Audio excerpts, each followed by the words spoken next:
What's up, party people?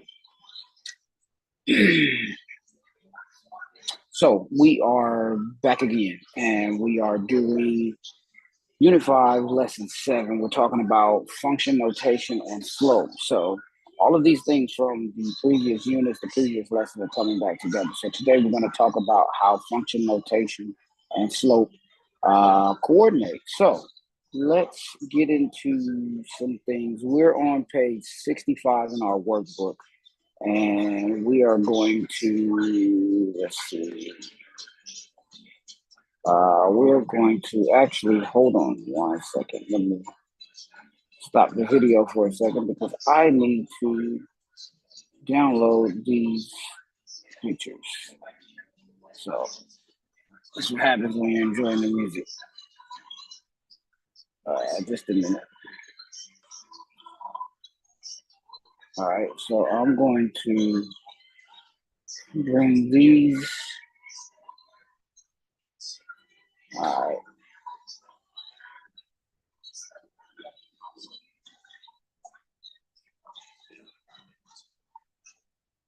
All right.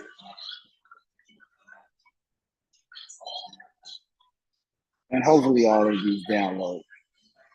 So let's go back to the camera. And we can, let's see, share content, photos.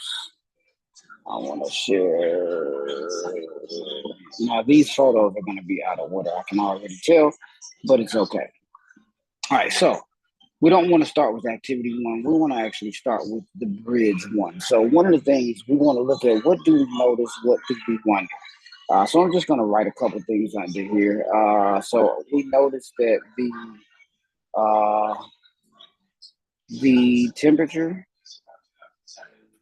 is increasing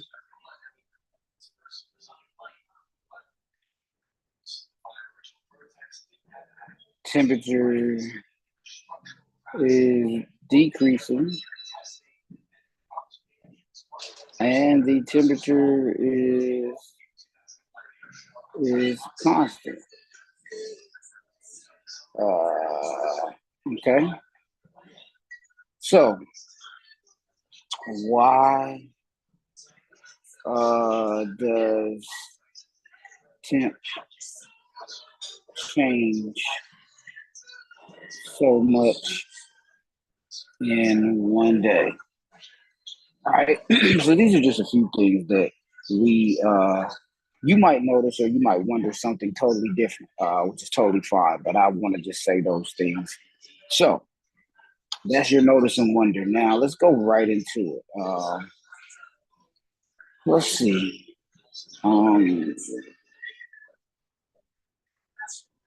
Now, so this question asks a few different things. It says, select all the true statements. It says the time is a function of temperature. So time is a function of temperature. That can't be true because that means this would be the output and this would be the input. Okay? And so if time was a function of temperature and the time was output, then it would be on the y-axis. Okay? So that's not the case. So we can't agree with A. The lowest temperature occurred between 4 p.m. and 5 p.m. Well, the lowest temperature is right here and right here. And as you can see, that's between 11 and 12. Now, remember, this is between noon and midnight. So technically, this would be 11 to 12 p.m. So that's not true either. All right. Now, C says the temperature. C says the temperature was increasing between 9 and 10. Okay, well, if we look between 9 and 10,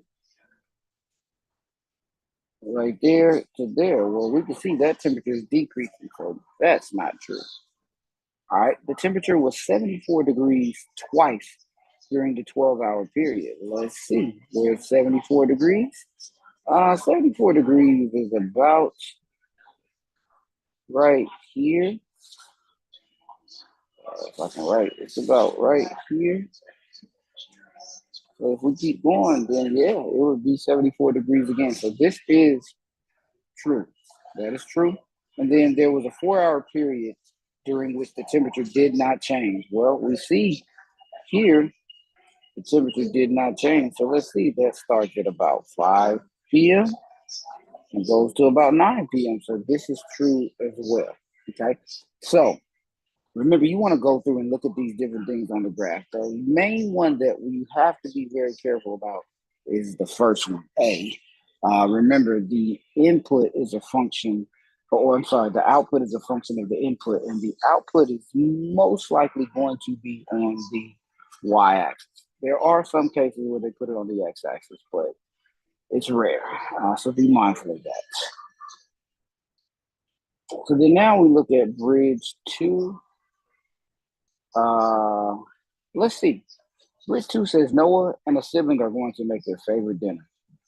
To find the ingredients, they use a rideshare service from their home to West Charlotte Rosa Park Farmers Market. This graph represents function D, which gives his distance from the farmers market in miles, m, minutes since leaving their home. So notice the time in the minutes is on the y-axis. I'm sorry, the x-axis. So the time is down here. All right. And then the distance is here. So input, output. All right. So D of 0 is actually when the time is 0, but that is the y-intercept right there. So D of 0 equals 4 miles. Okay.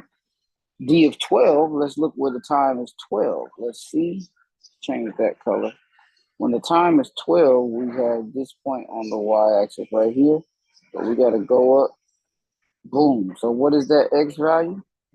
That x value is, let's see, I'm sorry, that y value is, looks like 1 mile. So boom, 1 mile. Okay, so 1 mile.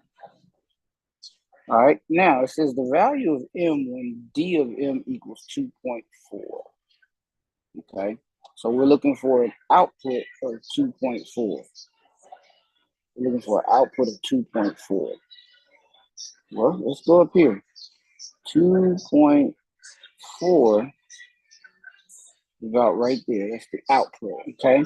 So notice it is for a period of time. It goes from 5 to 7. Okay. So this is, we can write this as 5 is less than or equal to t is less than or equal to 7. So that's when, or that we could say, I said t, but they use m. So let's erase that.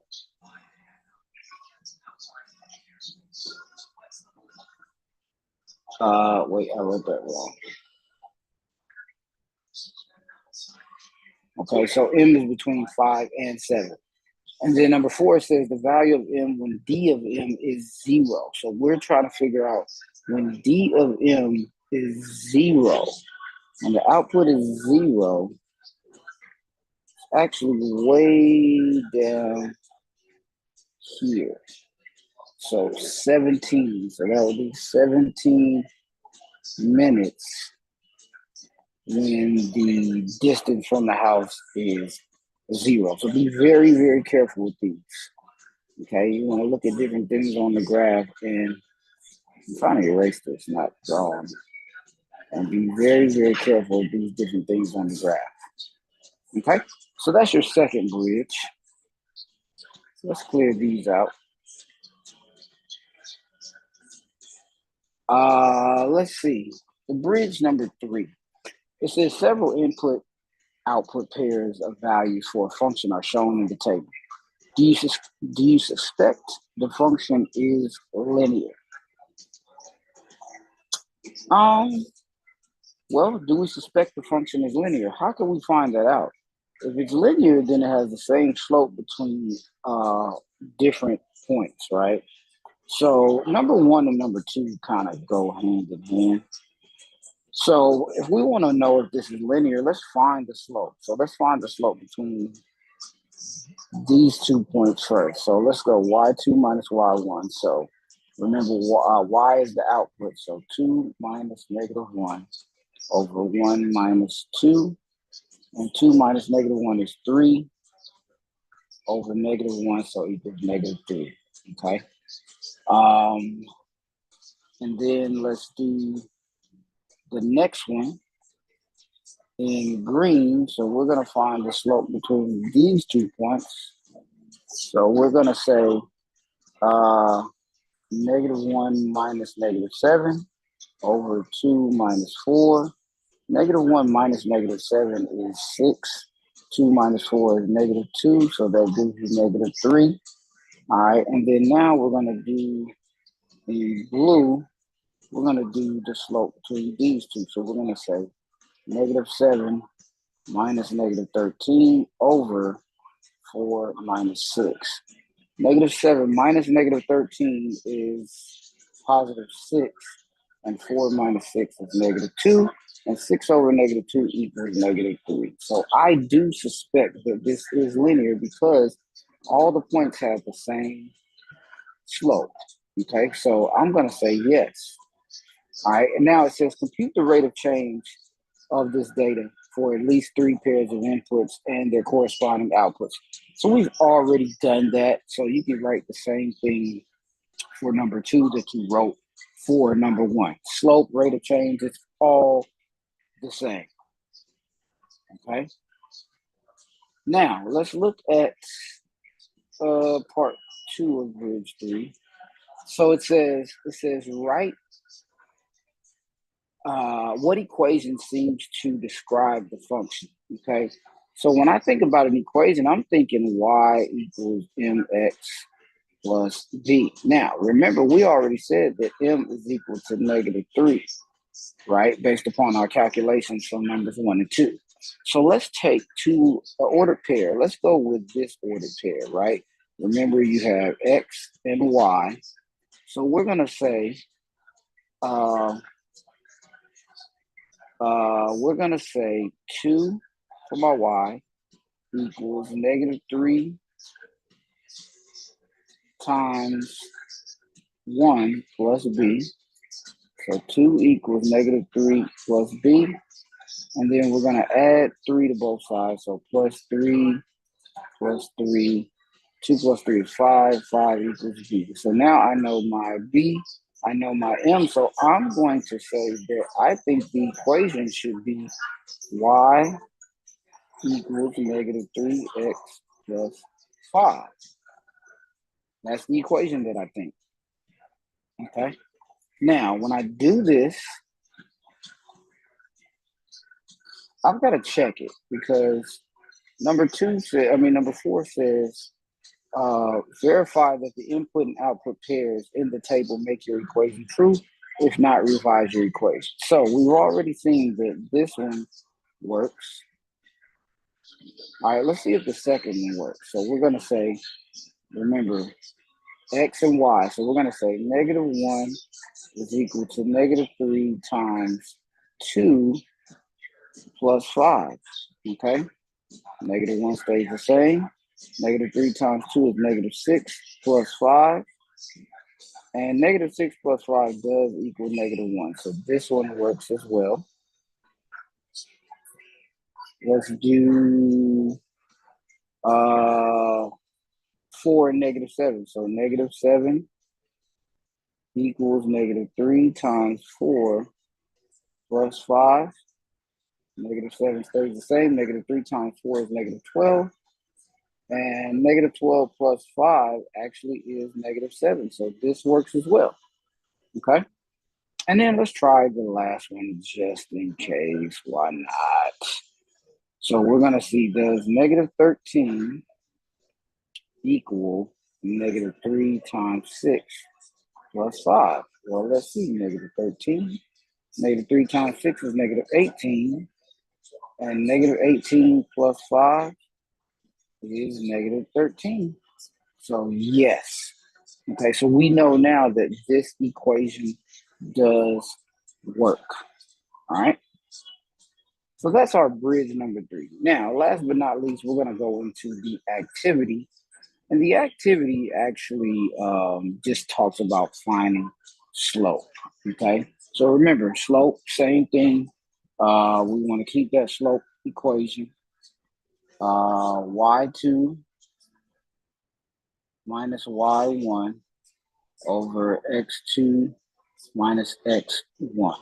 Okay, so it's the change in Y's over the change in X. All right, and in case we need a refresher, X1, Y1, X2, Y2. Now you can switch that. You could also say X1, Y1, X2, Y2. Okay, so we have here 2 minus 0 over 3 minus 0, which equals 2/3.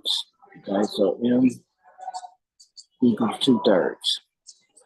Here, we can do the same thing. Uh, uh, 7 minus 2 over 10 minus 4. 7 minus 2 is 5. 10 minus 4 is 6. So M equals 5 over 6. All right. We can go here. Let's switch it up a little bit. Let's do negative 2 minus 5 over 1 minus 2.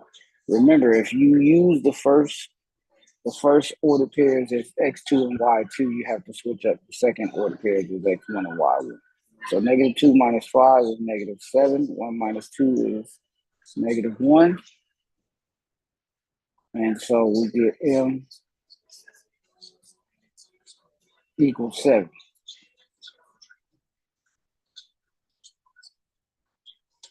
All right. Same thing. We can say 4 minus negative 2 over negative 3 minus negative 5. And this gives us 4 plus 2 is 6. And then negative 3 plus 5 is 2. And 6 over 2 equals 3. Okay? Last but not least, let's go back to negative 9 minus 3 over 10 minus 8. Now, please don't be confused as to what I'm doing. I am making sure that the corresponding X1 and X2 value go together. So once again, if you can see, because what's really happening is the slope between any 2 points is the same. So if I go from this to this, it's going to be the same slope as if I go from this to this. So that's why just make sure you're very careful when you're using that slope formula. All right.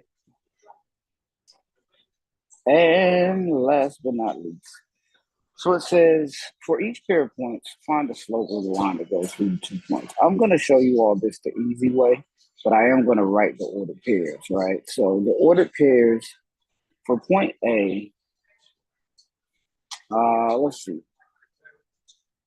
For point A, the ordered pair is, or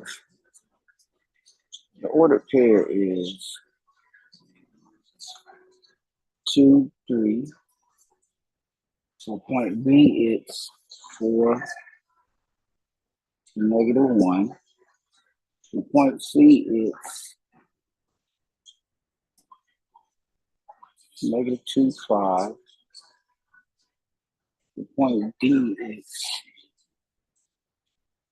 negative 1, negative 3. Okay?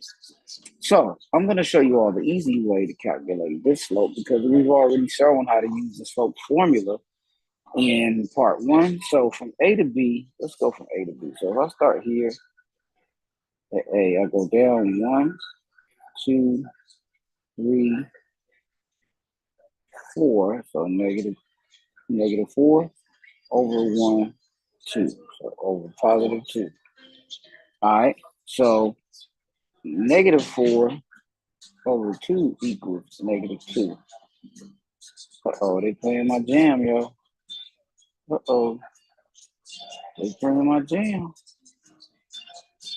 I hope y'all enjoy the music. let's do a different color for part B. Part B, we're going from A to D, okay? So now from A to D, we can go, if we start here at A, remember rise over run. All right, so 1, 2, 3, 4, 5, 6. So it's -6. 1, 2, 3 over -3, okay? So -6 over -3, which equals +2. And you can also use the ordered pairs from these to calculate the slope. But I just want you all to see an easy way to calculate the slope. Oh, whoa, I didn't mean to do that. I want you all to see an easy way to calculate the slope. Okay.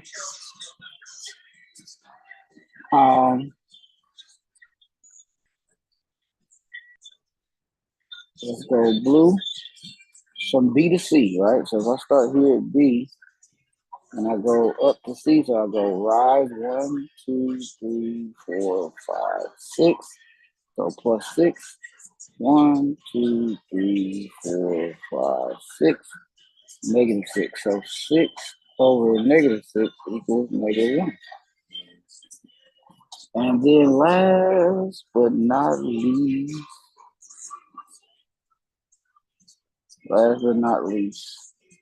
we'll go with red again. No, let's go with green. So we're going from point C to point D. So here, this is my starting point. So my starting points are down 1, 2, 3, 4, 5, 6, 7, 8. So -8, and then over +1. So -8 over 1 equals -8. That's the slope. So remember, when you're calculating slope, right? When you're calculating slope, notice you can use the slope formula. You can take the ordered pairs from both of the coordinates from both ordered pairs and do y2 minus y1 over x2 minus x1. But if you have the points and you're on a coordinate plane, all you simply have to do is calculate the rise over run. Remember, if it goes up, it's a positive rise. If it goes down, it's a negative rise. If it goes left, it's a negative run. If it goes right, it's a positive run. Okay, so remember those things when you're working with graphs and when you're working with ordered pairs. Please make sure you copy these in your workbook. If you have questions, send those to me. If you're watching this, this is my first one of these lessons that I'm posting live. So if you're watching this, do me a favor, like, share, and subscribe to the channel. If you got some questions about this new math and things like that, send me a message. You can post a question under this video. I definitely appreciate everyone for watching. And as always, to the people out there watching this in YouTube world,